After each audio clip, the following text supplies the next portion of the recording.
না, কি যে করি, ছেলেটার ভীষণ অসুখ, ডাক্তার দেখাতে হবে, হাতে পয়সা করি নেই, কি করি?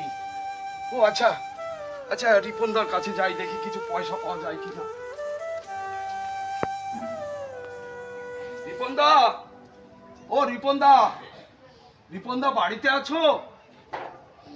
কে? ও শম্ভু, তা তুমি এত সকালে? আমার কিছু টাকার দরকার রিপনদা, আমার ছেলেটার খুব অসুখ। তা তোমার ছেলের অসুখ, আমি টাকা দিতে যাব কেন? আমি ধার হিসাবে দেবো, পরে শোধ করে দেবো। তুমি টাকা শোধ করবে কি করে? না না না, আমি তোমাকে টাকা দিতে পারবো না, তুমি অন্য কোথাও দেখো।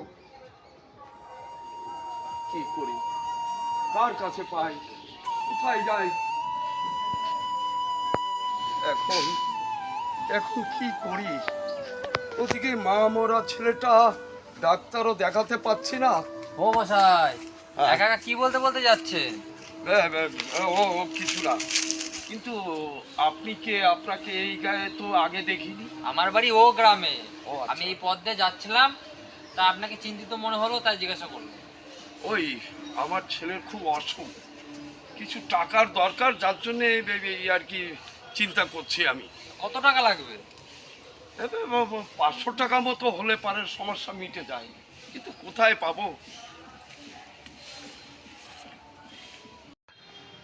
এই নিন 500 টাকা, এটা দিয়ে আপনার ছেলেকে একটা ভালো ডাক্তার দেখান। আপনাকে তো আমি চিনি না, কিন্তু টাকাটা নেব কি করে? আপনি আমাকে না চিনলেও আমি আপনাকে ঠিক ভালোভাবে চিনি। একসময় আমরা খুব গরিব ছিলাম, খাবার টাকা পর্যন্ত ছিল না, স্কুলে যেতেও পারতাম না, শুধুমাত্র এই টাকার অভাবে। একদিন ক্ষুধার্ত অবস্থায় আপনার বাড়িতে গিয়েছিলাম খাবার চাইতে। আপনি আমাকে পেট ভরে খাইয়েছিলেন, আর হাতে 100 টাকা দিয়ে বলেছিলেন স্কুলে ভর্তি হতে এবং মানুষের মতো মানুষ হতে। আপনার দেওয়া সেই 100 টাকা আমার জীবন বদলে দিয়েছে। তাই আপনাকে চিন্তিত দেখে সাহায্যের জন্য এগিয়ে আসলাম। নিন, টাকাটা ধরুন, আপনার ছেলেকে ভালো ডাক্তার দেখান। ধন্যবাদ বাবু, আপনার ঋণ আমি জীবনে শোধ করতে পারবো না।